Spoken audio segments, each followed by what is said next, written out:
All right, so budgeting can be hard when you maybe don't earn any money, right? Obviously, you need to earn money to be able to budget well. But even with the little money that you might be receiving right now, whether it's an allowance or like a part-time job or something like that, it's still really important to form those habits early so that you are putting your money where you want it to go.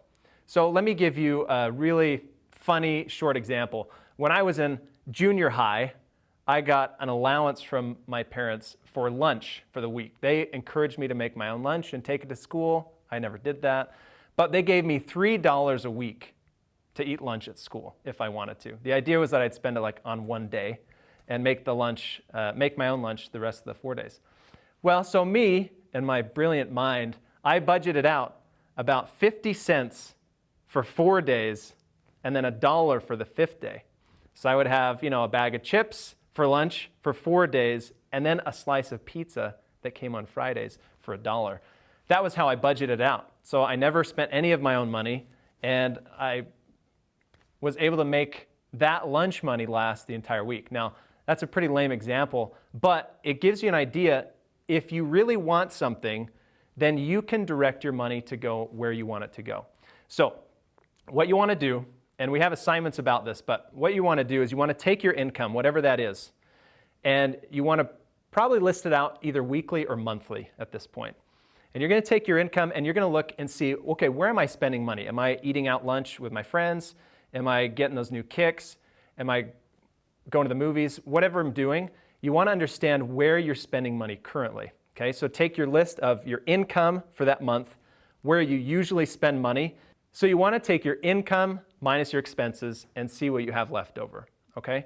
So the habit that you want to get into now is you want to be thinking for the future, okay? You want to be thinking, how can I make my money work for me? Just like we talked about compounding interest and how time is such an important factor, you want to build in habits now. So let's say you earn $100 a month, okay? For some of you, that might be a lot. For some, that might not be anything at all. But for easy numbers, we'll go with 100. So you earn $100 a month, and you go out and you want to spend $100 a month. I mean, I know I did in high school. So I want to spend my $100. But if you think about it, what do you want to be doing in 5 or 10 or 15 years? What kind of life do you want to live then? And you instill simple habits. We've talked about a budgeting system. We've talked about saving, 10 to 20% for the future. So let's just say you settle on saving 20% for the future. You earn your $100.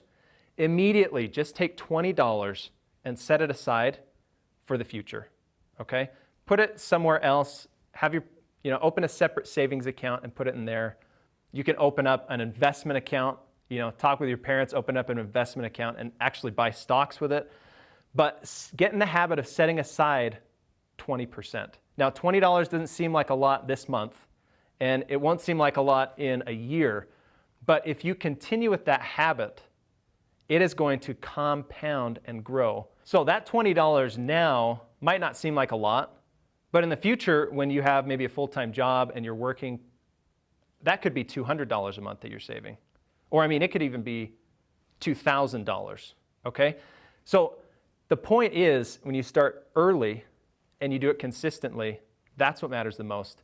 It doesn't really matter the dollar amount of money. What matters is the percentages that you're saving.